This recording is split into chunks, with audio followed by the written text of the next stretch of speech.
Magandang hapon mga kalingap. Nandito po kami ngayon maghatid ng ayuda galing kay Ate Inday PB at binhi galing kay Sis Irene Baby. Ayan, samahan niyo po kami ng aking apo. Pakita ka dito. Ayan, ang apo ko. Nadalang bigas. Mga kalingap, magandang hapon po. Andito po tayo ngayon sa bahay ni Nanay Abilina. Ayan, hatid bigas ayuda galing kay Ate Inday PB at groceries. At magbigay din tayo ngayon ng pabinhi galing kay Sis Irene Baby. Kaya samahan niyo po ako. Magandang hapon, Buyet. Maghatid kami ng bigas ayuda galing kay Ate Inday PB at groceries. Pakitanggap. Salamat. Ayan. Ayan.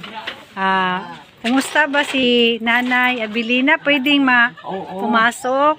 Pwede. Ayan. Hello, Nanay Abilina. Hi. Abilina, mama. Makalingkod pa ni siya. Kuhan siya. Matakilid. Pero di na yun siya makalakaw, no? Oh. Kawawa naman si Nanay Abilina. 2 years na po siyang hindi makakalakad.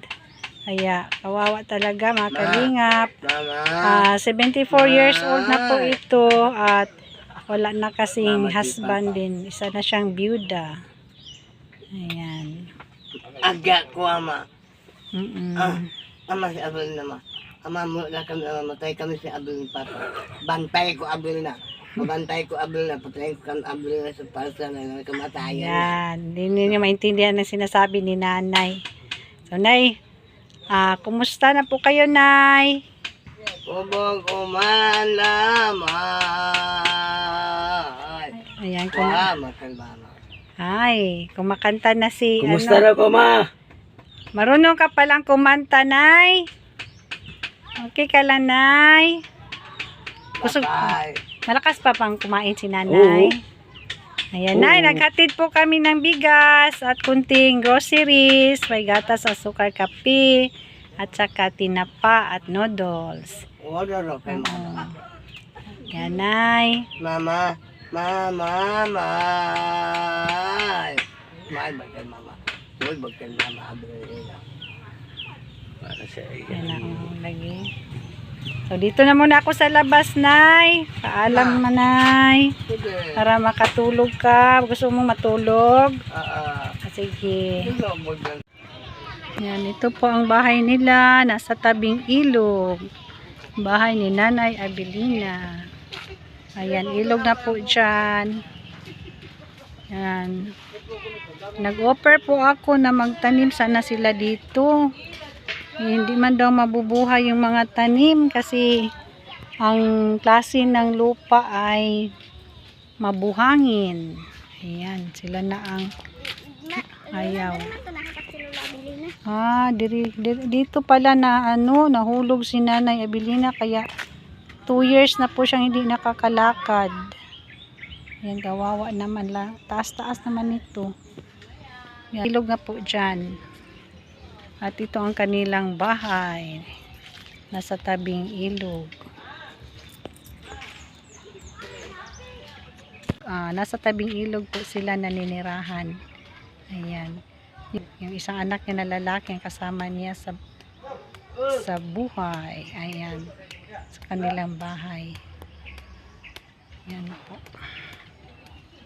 Ito ang kanilang bahay. Anak ni Abilina, si Buyet. So, magpaalam na, Kuyet. Sige, salamat sa taran. Sige. Ayan, pauwi na po kami ng aking apo. Ayan, mga kalingap. Hindi po tinanggap ng anak ni Nanay Abilina yung binhi kasi po daw mainit pa masyado ngayon. Saka na lang daw niya kukunin yung binhi pag umuulan na para hindi po daw mamamatay yung mga tanim. Sabi ko, pwede naman siyang magdilig kasi nasa tabing ilog man ang kanilang bahay. Ayan, pero hindi talaga niya tinanggap. Ayaw pa niya. Ayan, yung apo ko. Bisid pa daw siya sa kanyang pagpapanday. Ayan po. Yan ang aking apo. Kasama ko po sa pag-vlog. Vlog. Nauutal na po ako. Ayan. Si Ading. Si Jezabel. Ayan, pauwi na po tayo. Ayan, so, bye-bye mga kalingap. Maraming salamat sa inyong pagsama sa amin. God bless. Yan, against the light.